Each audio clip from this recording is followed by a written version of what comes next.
Hello दोस्तों। एक राजा था। उसके कोई पुत्र नहीं था। राजा बहुत दिनों से पुत्र प्राप्ति की आशा लगाए बैठा था, लेकिन पुत्र की प्राप्ति नहीं हुई। उसके सलाहकारों ने तांत्रिकों से सहयोग लेने को कहा। तांत्रिकों की तरफ से राजा को सुझाव मिला कि यदि किसी बच्चे की बलि दे दी जाए तो राजा को पुत्र की प्राप्ति हो सकती है।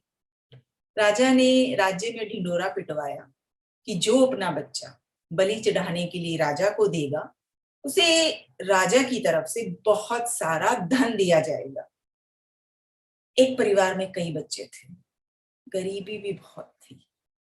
एक बच्चा ऐसा भी था जो ईश्वर पर आस्था रखता था और संतों के सत्संग में अधिक से अधिक समय बिताता था। राजा की मुनादी सुनकर परिवार को लगा कि क्यों ना इसे राजा को दे दिया जाए, क्योंकि ये निकम्मा है, कोई काम धाम भी नहीं करता है और हमारे किसी काम का नहीं है, और इसे देने पर राजा प्रसन्न होकर हमें बहुत सारा धन दे देंगे। ऐसा ही किया गया।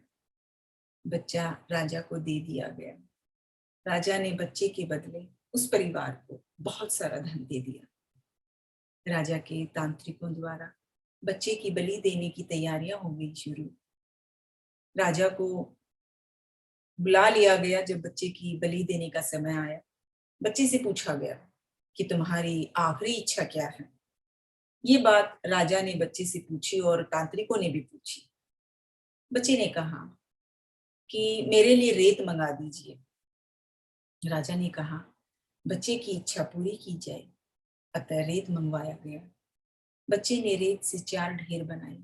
एक एक करके बच्चे ने 3 ढेर तोड़ दिए और चौथे के सामने हाथ जोड़कर बैठ गया और उसने राजा से कहा, अब जो करना है आप लोग कर ले।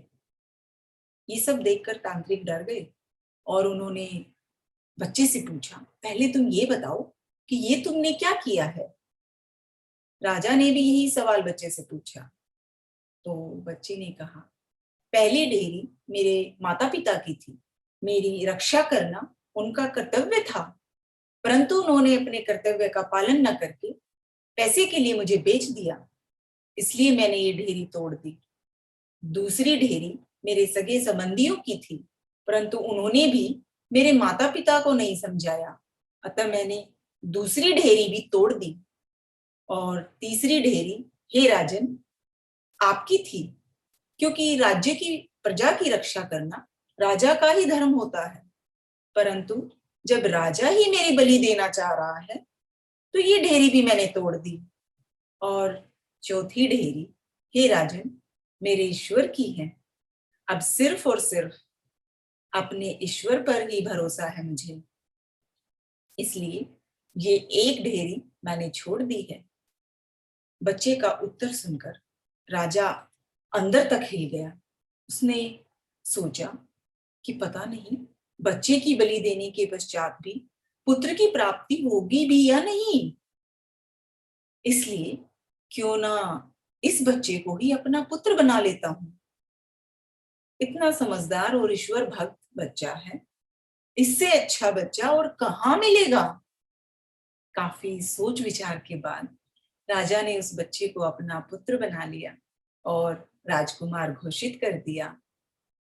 तो दोस्तों, जो ईश्वर पर विश्वास करते हैं उनका कोई बाल भी बांका नहीं कर सकता। ये एक अटल सत्य है। जो मनुष्य हर मुश्किल में केवल और केवल ईश्वर का ही आसरा लेते हैं, उनका कहीं से भी किसी भी प्रकार का कोई अहित, कोई नुकसान नहीं हो सकता। संसार में सभी रिश्ते झूठे हैं, केवल और केवल एक भगवान का नाम, एक प्रभु का नाम ही सत्य है। तो दोस्तों, मुस्कुराना, शुक्राना और किसी का दिल न दुखाना। बहुत जल्द फिर से मिलेंगे एक नई कहानी के साथ। तब तक के लिए आप सब अपना ख्याल रखिएगा।